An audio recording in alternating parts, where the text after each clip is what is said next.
नमस्कार, आप देख रहे हैं उमेश 24 चैनल। आज बटवीरा प्रभाग क्रमांक 22 में जहाँ पे प्रचार कार्यक्रम 16 वाला है, तो आज हमारे साथ में है उम्मीदवार। तो हम उनसे जानते हैं कि कैसा रहेगा आगे की उनकी रणनीति। तो प्रभाग क्रमांक 22 में आए हैं, सबसे पहले उम्मीदवार है दीदी, आपका मेरा नाम है गौरी शैलेंद्र प्रधान, प्रभाग क्रमांक 22 सिल्ली कॉलोनी से।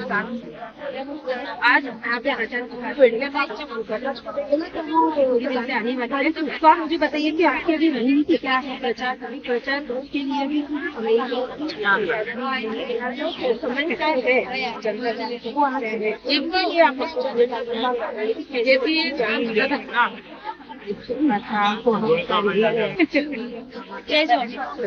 एरिया वाइज हम अपना 100% दे और बाकी जहाँ तक के बात है रणनीति से या जो बोल रहे विकास कार्य जब कोई पेशेंट है वो ऐसा है पेशेंट और उन्होंने एक विश्वास से उनको ये उम्मीदवारी दी है, तो वो तो विकास कार्य कर ही रहे हैं।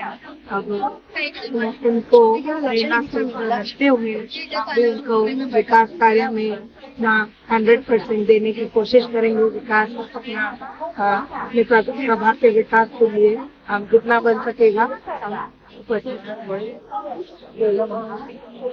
दुसरी उमेदवार आहे, आपण त्यांना पण युवा स्वाभिमानी रवी भाऊंनी जो विश्वास दाखवून मला जी उमेदवारी दिलेली आहे, तर त्याविषयी मी भाऊंचा आभार मानते आणि भाऊंचा सुद्धा मी त्यांनी आमच्यावर एवढा विश्वास केलेला आहे आणि त्या विश्वासाला पात्र ठरवत आमची जी पुढील रणनीती आहे, आम्ही 6-7 महिन्यापासून आमच्या बैठका मीटिंगा चालू आहे, सगळ्यांसोबत जनसंपर्क चालू आहे, आमची शाखा तयार आहे आणि शाखेच्या माध्यमातून आमचे सगळे म्हणजे मीटिंग सुरू आहेत आणि वेगवेगळ्या लोकांपर्यंत कसं जिंकून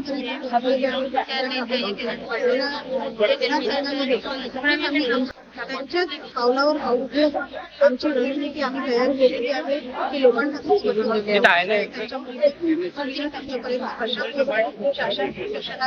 निधी कसा जनसामान्यांपर्यंत पोहोचवायचा, बऱ्याचशा समस्या आहे तर आम्ही पण त्याच्या पावलावर ठेवून बिलकुल त्यांच्याच पद्धतीने आम्ही कामं करणार आहेत आणि जनतेचे जे प्रश्न आहेत लहानापासून ते मोठ्यांपर्यंत ते कोणतेही असो, म्हणजे जे स्मार्ट सिटीचं एक स्वप्न बघितलेलं होतं नवनीत भावींनी आणि रवी भाऊंनी ते साकार करण्याचा आम्ही पूर्ण प्रयत्न करू, बस ही अपेक्षा करते।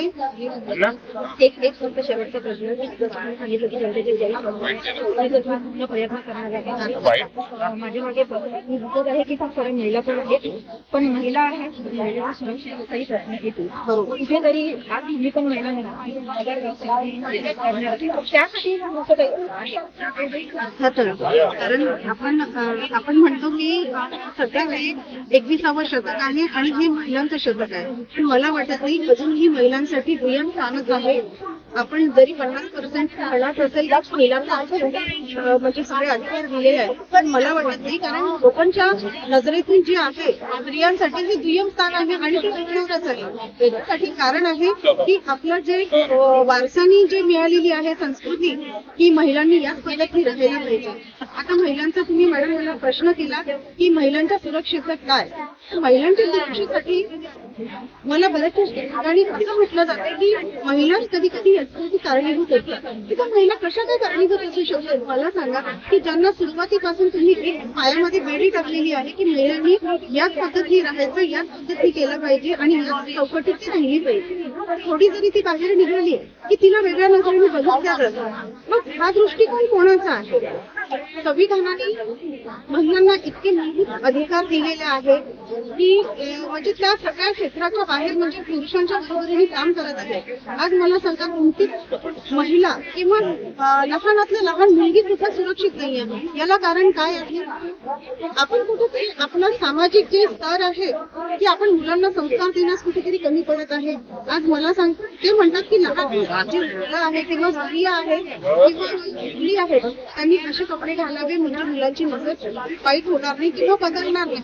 6 महिने महिन्याच्या मुलीवर अत्याचार होतात तर लहान 6 महिन्याच्या मुलीने कोणते बरं कपडे घालावे हा प्रश्न मी तुम्हाला करते. ची गरज आहे, काळाची गरज आहे. संस्कार आपण मुलींना जेवढे देतो तेवढेच आपल्या मुलांना सुद्धा आपण संस्कार दिले पाहिजे की जशी आपली आई केली तशीच आपण मुलांना बनवतो. अर्थातच महिलांच्या सुरक्षेचा प्रयत्न करणार आहोत आम्ही की जास्तीत जास्त महिलांनी आध्यात्मिक हे करायला पाहिजे. पण जो कायदा आहे तो कायदा महिलांपर्यंत पोहोचला पाहिजे, त्यांचे अधिकार त्यांना कळले पाहिजे आणि जास्तीत जास्त महिला स्वतःची सुरक्षा कशी करतील दुसऱ्यावर डिपेंडेड न राहता यासाठी मी अर्थातच मॅडम पूर्ण प्रयत्न करू.